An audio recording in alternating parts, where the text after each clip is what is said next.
दर्पण civil services में आप सभी का बहुत बहुत स्वागत है। और आज हम चर्चा करेंगे डे 34 डेली मेंस आंसर। जो क्वेश्चंस दिए जाते हैं, है ना, सुबह जो दिए गए थे दर्पण सिविल सर्विसेज के टेलीग्राम चैनल पर, व्हाट्सएप पर और इस दर्पण सिविल सर्विसेज के ऐप पर एवं फेसबुक और इंस्टाग्राम पे भी ये क्वेश्चन डाले जाते हैं और दिए जाते हैं। और अगर आपको ये क्वेश्चन चाहिए तो इनकी लिंक डिस्क्रिप्शन बॉक्स में दी हुई है। ये क्वेश्चन भी आप डाउनलोड कर सकते हैं और इनके आंसर्स की भी लिंक डिस्क्रिप्शन बॉक्स में दी गई है। तो हम अब चर्चा करते हैं इन क्वेश्चंस के बारे में और फिर इसके बाद हम चलेंगे इनके आंसर्स के बारे में, है ना। तो पहला जो 3 मार्क्स के 5 क्वेश्चन दिए जाते हैं और 5 मार्क्स के 3 क्वेश्चन दिए जाते हैं और 11 मार्क्स का एक क्वेश्चन दिया जाता है। तो 3 नंबर में पहला क्वेश्चन क्या आया है, दया, है ना। एथिक्स, आज जो टर्न थी एथिक्स की। तो एथिक्स से क्वेश्चन आई है। तो पहला क्वेश्चन है दया, दूसरा है अवपीड़क भ्रष्टाचार, तीसरा अभिरुचि की विशेषताएं लिखिए, चौथा सी सैट और पांचवा क्या है, नैतिक तर्क किसे कहते हैं। और इसी प्रकार है 5 मार्क्स में वर्तमान सिविल सेवा में क्या क्या समस्याएं विद्यमान हैं, और दूसरा क्या है, सिटीजन चार्टर किसे कहते हैं, इसकी विशेषताएं लिखिए। और तीसरा क्वेश्चन क्या है, तीसरा क्वेश्चन है मूल्य किसे कहते हैं, इनकी विशेषताओं का वर्णन करें, है ना। और 11 मार्क्स में कौन सा क्वेश्चन दिया गया था, भ्रष्टाचार के अर्थ को समझाते हुए उसके उत्पन्न होने के कारण, वो क्यों उत्पन्न होता है एवं उसे कम करने के उपाय बताइए। तो ये क्वेश्चन जो एमपीपीएससी के मेंस की दृष्टि से बहुत ही महत्वपूर्ण है। ये आपको दिए गए थे और इनका आंसर अब मॉडल आंसर के रूप में दिया जा रहा है, जो शाम को 6 बजे टेलीग्राम चैनल और दर्पण सिविल सर्विसेज का ऐप, व्हाट्सएप और इन सभी में दिए जाते हैं। और अगर आप लेना चाहते हैं तो या तो टेलीग्राम ज्वाइन कर लें और या तो फेसबुक में देख लें और या तो इंस्टा में देख लें, नहीं तो इसकी लिंक जो है वो डिस्क्रिप्शन बॉक्स में दी गई है, वहाँ से भी आप डाउनलोड कर सकते हैं। तो चलिए अब हम चलते हैं इनके आंसर्स पर। तो ये हैं हमारे आज के आंसर जो क्वेश्चन हमें दिए गए थे, है ना। तो पहला क्वेश्चन हमें दिया गया था दया, है ना। एक वर्ड जब आता है तो हमें उसके बारे में लिखना होता है। यह तत्कालिक मानसिक दशा या अवस्था है ना, जो किसी विशिष्ट व्यक्ति या प्राणी के प्रति उत्पन्न होता है, जैसे गरीब के प्रति, है ना। कोई गरीब अगर कोई गरीब है तो उसके प्रति जो मतलब तत्कालिक रूप से ये आती है ना, मतलब उस टाइम के लिए बस रहती है और इसके बाद नहीं रहती है ना। इसके बाद हो भी सकती है, नहीं भी हो सकती, लेकिन उस तत्काल टाइम में आती है ना। तो गरीब के प्रति हमारी जो मतलब कि अंदर से भावना आती है ना, दया की, उसे हम कहते हैं ना। तो उसके प्रति भावना आती है तो हम क्या करते हैं, हम उसको कुछ मदद दे देते हैं, है ना। मतलब उस टाइम के लिए हम कुछ मदद दे देते हैं। तो ये हुआ दया। दूसरा है अवपीड़क भ्रष्टाचार।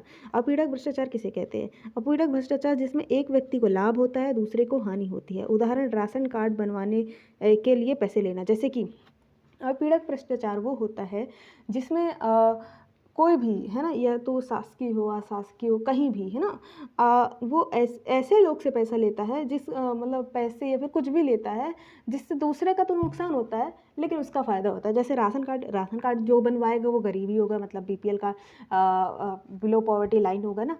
तो वो उससे अगर कुछ पैसे ले रहे हैं या रुपए ले रहे हैं तो वो तो पहले से गरीब है, उससे हम पैसे ले रहे हैं ना, मतलब हम नहीं जो भी ले रहा है ना, तो वो ले रहा है तो एक को तो फायदा हो रहा है लेकिन दूसरे को नुकसान हो रहा है। तो इसे क्या कहते हैं हम, अवपीड़क भ्रष्टाचार कहते हैं ना। अभिरुचि की विशेषताएं लिखिए। हमारा तीसरा क्वेश्चन क्या था, तीसरा क्वेश्चन था अभिरुचि की विशेषताएं। किसी विशिष्ट क्षेत्र में अभिरुचि होती है ना। अभिरुचि का मतलब हमारा एक विशेष इंटरेस्ट होता है किसी चीज़ में, है ना। जैसे कि नृत्य में, है ना, किसी का नृत्य में बहुत ज़्यादा इंटरेस्ट होता है तो वह विशिष्ट क्षेत्र में होती है। कौशल या ज्ञान से संबंधित होती है ना। ये कौशल या ज्ञान से संबंधित हो सकती है। प्रशिक्षण मिलने पर दक्षता, अगर इसमें प्रशिक्षण दिया जाए तो इसमें व्यक्ति उच्च दक्ष हो जाता है ना, उच्च दक्षता उसमें प्राप्त कर लेता है। तो ये हुई हमारी अभिरुचि की विशेषताएं। अब क्या जो चौथा क्वेश्चन दिया गया सी सेट। ये वही वाला सी सेट है जो सी सेट का हमारा एग्ज़ाम में एक दूसरा पेपर होता है, वही वाला सी सेट है ना। तो वो सी सेट क्यों होता है, तो उसका मतलब क्या होता है, सिविल सर्विसेज एप्टीट्यूड टेस्ट है ना। सिविल सर्विसेज में आने के लिए हमारा एप्टीट्यूड चेक किया जाता है ना, हमारी क्षमता चेक की जाती है। तो उसे उसे क्या कहते हैं, सीसेट कहते हैं। इसके माध्यम से सिविल सेवक बनने हेतु बुनियादी मूल्यों की जांच होती है। तो ये क्या होता है, सीसेट होता है, ठीक है ना। अब नैतिक तर्क किसे कहते हैं, जो 5वां क्वेश्चन है। नैतिक मूल्यों पर आधारित वे तर्क होते हैं, है ना। नैतिक मूल्यों पर आधारित वे तर्क जो नैतिक दुविधा से बाहर निकलने में मदद करते हैं, वो क्या कहलाते हैं, नैतिक तर्क कहलाते हैं, है ना। नैतिक मूल्यों पर आधारित वे तर्क जो नैतिक दुविधा से बाहर निकलने में मदद करते हैं, उन्हें हम नैतिक तर्क कहते हैं, है ना। और नेक्स्ट क्वेश्चन, हम 5 नंबर वाले क्वेश्चन में चलते हैं। तो क्या दिया हुआ है, वर्तमान सिविल सेवा में क्या क्या समस्याएं विद्यमान हैं। वर्तमान सिविल सेवा में क्या क्या समस्याएं विद्यमान है, ये हमारा क्वेश्चन आया हुआ था ना। तो इस तरह क्वेश्चन आ सकते हैं। वर्तमान सिविल सेवा में अनेक समस्याएं विद्यमान। अब समस्याएं हम डायरेक्ट लिखते हैं, तो मानवदशा से संबंधित समस्याएं है ना, और एक नैतिकता से जुड़ी समस्याएं। मानवदशा से संबंधित क्या समस्याएं, हमारे मन में क्या जो सिविल सेवा होती है, उसके जो व्यक्ति होते हैं ना, सिविल सेवक होते हैं, उनमें क्या चेंजेस आ जाता है, तो निराशा उत्पन्न होने लगती है। जब वो अपने काम को ठीक से नहीं कर पाते हैं ना, तो वो उनमें निराशा उत्पन्न होने लगती है। प्रेरणा का अभाव होते हैं, वो अकेले होते हैं फील्ड में, है ना। मतलब उनको कोई प्रेरित नहीं करता कि नहीं तुमको ये काम किया तुमने तो उसको बहुत बड़ा पुरस्कार मिल रहा है या कुछ अच्छा किया, तो है ना, प्रेरणा स्रोत वहाँ नहीं होता है। स्वार्थ एवं हित संघर्ष, कुछ अपना स्वार्थ एवं उनके हित संघर्ष, मतलब खुद का हित सोचें या मतलब लोगों का हित सोचें, है ना। तो इसमें हित संघर्ष होने लगता है। पलायनवादिता, वो इससे हटने लगते हैं, अपनी जिम्मेदारी कर्तव्य से दूर भागने लगते हैं ना, पलायन करने लगते हैं। ईर्ष्या एवं पाखंड, वो अपने आप को सर्वे सर्वा मानने लगते हैं, अपने को ही सबसे बड़ा मानने लगते हैं। और जो नेक्स्ट है वो घमंड, घमंड उनमें आ जाता है ना, कि अब हम सबके सर्वे सर्वा हैं, ये सब कुछ है, तो उनमें घमंड आ जाता है ना। तो ये हुई मनोदशा से संबंधित समस्याएं। और इसी तरह नैतिकता से जुड़ी समस्याएं हम लिख सकते हैं। जवाबदेहिता में कमी, है ना, सत्यनिष्ठा में कमी, जो हम कहते हैं वो हम कर नहीं रहे हैं ना, ऐसा। और शक्ति एवं प्राधिकार में शक्ति एवं प्राधिकार का असमान वितरण। अनैतिक मूल्य उनमें आ जाते हैं, है ना। पहले तो वो नैतिक रहते हैं एग्जाम देने से पहले, सेलेक्ट होने से पहले, लेकिन बाद में क्या हो जाते हैं, अनैतिक हो जाते हैं। पारदर्शिता में कमी, पारदर्शिता में कमी। तो ये समस्याएं हम लिख सकते हैं, सिविल सेवा में ये समस्याएं विद्यमान हैं। दूसरा क्वेश्चन क्या दिया गया था, नागरिक घोषणा पत्र किसे कहते हैं, इसकी विशेषताएं लिखिए। यहाँ पर लिखिए होगा, है ना। तो इसकी विशेषताएं लिखिए। तो नागरिक घोषणा पत्र एक ऐसा दस्तावेज है, इसको नागरिक घोषणा पत्र, इसको सिटीजन चार्टर भी कहते हैं। क्या कहते हैं, सिटीजन चार्टर, है ना, सिटीजन चार्टर कहते हैं, सिटीजन चार्टर इसी को कहते हैं ना, चार्टर कहते हैं।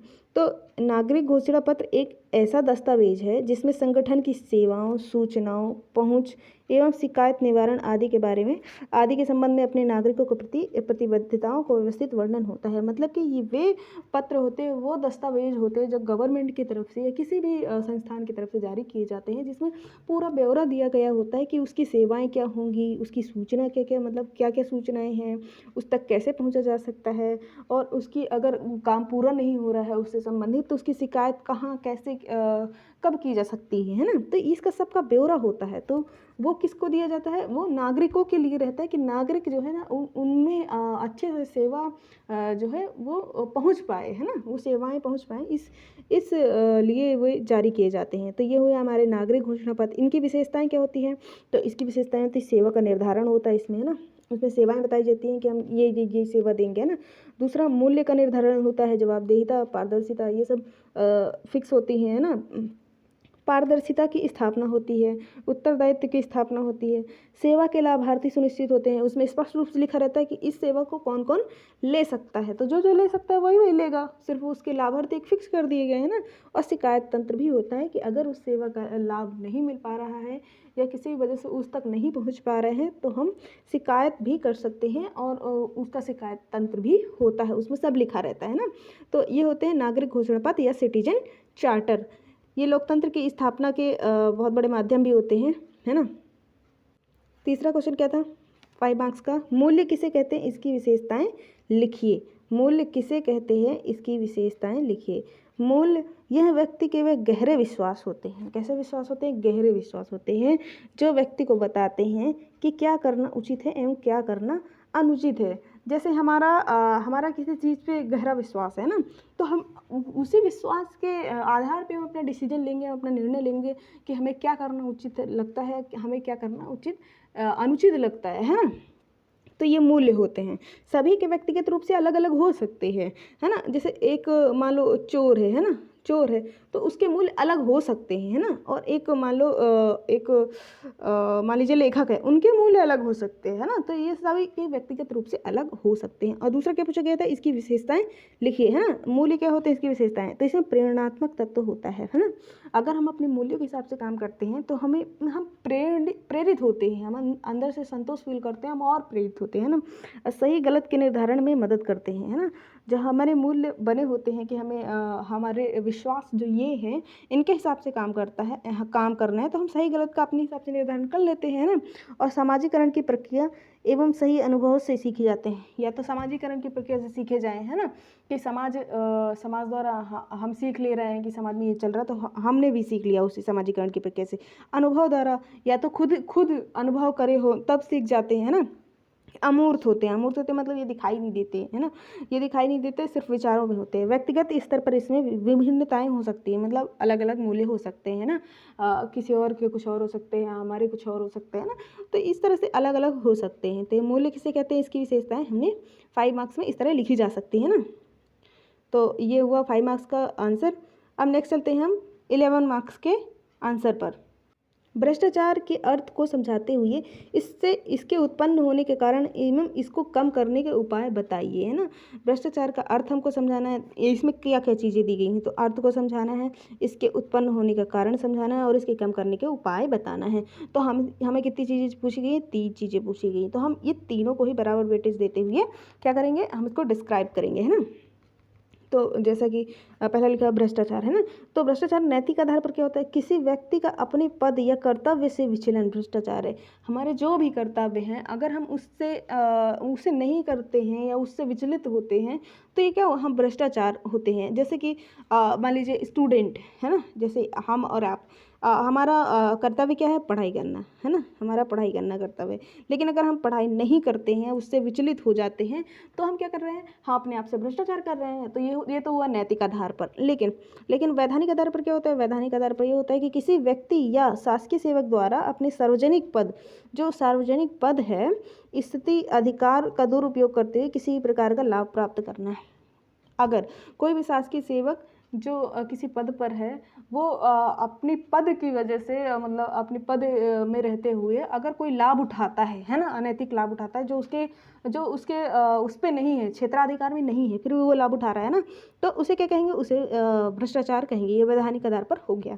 तो नैतिक आधार, वैधानिक आधार दोनों ही हम लोगों ने समझ लिया, है ना। अब चलते हैं भ्रष्टाचार के कारण क्या है। तो भ्रष्टाचार के कारण अनेक है, भ्रष्टाचार के अनेक कारण है ना। पहला कारण हम लोगों ने दिया हुआ है कारण, नैतिक कारण। नैतिक क्या के कारण हो सकते हैं, मूल्यों का पतन हो गया हो, है ना। हमें पारदर्शिता, उत्तरदायित्व, जवाबदेहिता, ये सब सत्यनिष्ठा जो है ये सब ना हो, है ना, मतलब कि मूल्यों का पतन हो गया हो। दूसरा, उच्च लक्ष्य की प्राप्ति हेतु गलत साधन का प्रयोग करना। हमारे कुछ उच्च लक्ष्य होते हैं, जैसा मान लीजिए किसी का बैंक बैलेंस बनाना है ना, किसी का घर बनाना है, किसी का कुछ भी बनाना है ना, कुछ भी करना है, उसके जो भी उच्च लक्ष्य हैं ना, उसको प्राप्त करने के लिए वो गलत साधन का उपयोग करने लगते हैं। मतलब वो रिश्वत लेने लगते हैं या फिर भ्रष्टाचार करने लगते हैं। इस वजह से वो कलेक्ट करना चाहते हैं ना, अपने पास एक संग्रहित करना चाहते हैं। तो ये हुआ नैतिक मूल्य का पतन। और उच्च लक्ष्यों की प्राप्ति है तो गलत साधन का उपयोग करना। और ये दूसरा क्या है, सामाजिक कारण। सामाजिक कारण में क्या हो सकता है, उपभोक्तावादी संस्कृति, है ना।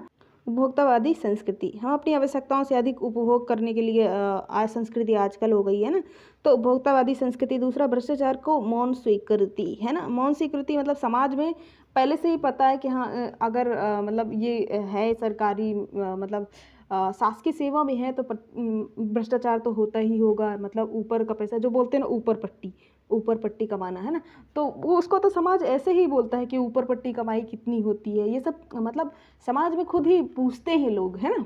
तो ये पता चलता है कि समाज में मौन स्वीकृति है भ्रष्टाचार को, इसीलिए वो मतलब इसके प्रति ऐसा व्यवहार कर रहे हैं ना। नहीं तो उसके प्रति इस तरह नहीं पूछते या फिर नहीं पेश आते इस तरह से, समाज इस तरह से उसका नज़रिया नहीं रखता, है ना। तो भ्रष्टाचार की मौन स्वीकृति है ना। नेक्स्ट क्या है, नेक्स्ट है प्रशासनिक कारण। प्रशासनिक कारण में प्रशासनिक विलंबताएं, है ना, और सरकारी कार्यों में प्रतिस्पर्धा का अभाव। प्रतिस्पर्धा ही नहीं है ना, वो चाहते ही नहीं कि हम आगे बढ़े, मतलब जो लोग हों उनका कल्याण ज़्यादा से ज़्यादा हो, है ना, हमारा क्षेत्र ज़्यादा विकसित हो, है ना। तो इस तरह से कोई प्रतिस्पर्धा ही नहीं है, तो इस वजह से वो अपना स्वार्थ देखते हैं और भ्रष्टाचार करते जाते हैं। कम वेतनमान परंतु कार्य अधिक, मतलब मतलब उनको ऐसा लगता है कि जितना वो काम कर रहे हैं उनसे उनको कम वेतन मिल रहा है ना, मतलब उनको उनके काम के हिसाब से उनको ज़्यादा वेतन मिलना चाहिए, ये भी एक वजह होती है ना। ये प्रशासनिक कारण हो गए। अब राजनीतिक कारण क्या है, राजनीतिक कारण, तो राजनीतिक अधिकारी नेता साठगांठ, है ना, अधिकारियों की और नेता की आपसी साठगांठ होती है। और राजनीतिक दबाव, कभी कभी राजनीतिक दबाव इस तरह रहता है कि वो भ्रष्टाचार के लिए, और अगर ऐसा मतलब वो लोग ऐसा बोलते हैं कि अगर ये नहीं किया, भ्रष्टाचार नहीं किया तो मतलब तुम्हारे पर्सनल ज़िंदगी में या फिर कुछ भी, है ना, वो गलत हो सकता है।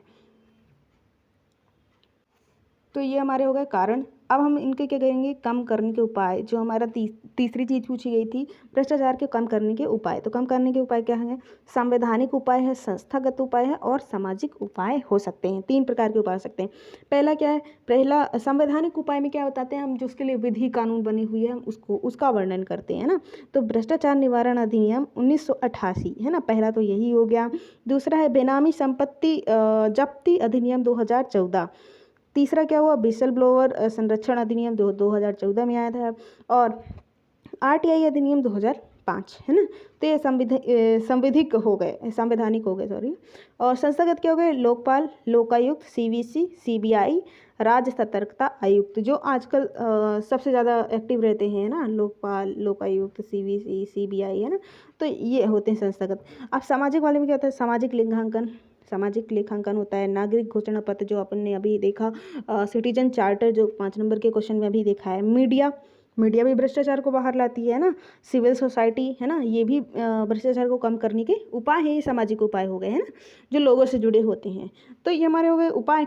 अब 11 मार्क्स के क्वेश्चन का फॉर्मेट क्या होता है, 11 मार्क्स के क्वेश्चन का फॉर्मेट होता है, इंट्रो पहले लिखना होता है। तो इंट्रो हमने भ्रष्टाचार के उससे दे दिया, भ्रष्टाचार की जो परिभाषा थी, है ना, उससे हम लोगों ने क्या दे दिया था, इंट्रो दे दिया था जी। ये इंट्रो है, ये भ्रष्टाचार की परिभाषा से हमने इंट्रो दे दिया था, है ना। और उसमें क्या क्या पूछा था, कारण पूछा था, तो हमने ये कारण दे दिए नीचे, है ना, ये नीचे जो कारण दिए हुए हैं हमने, है ना।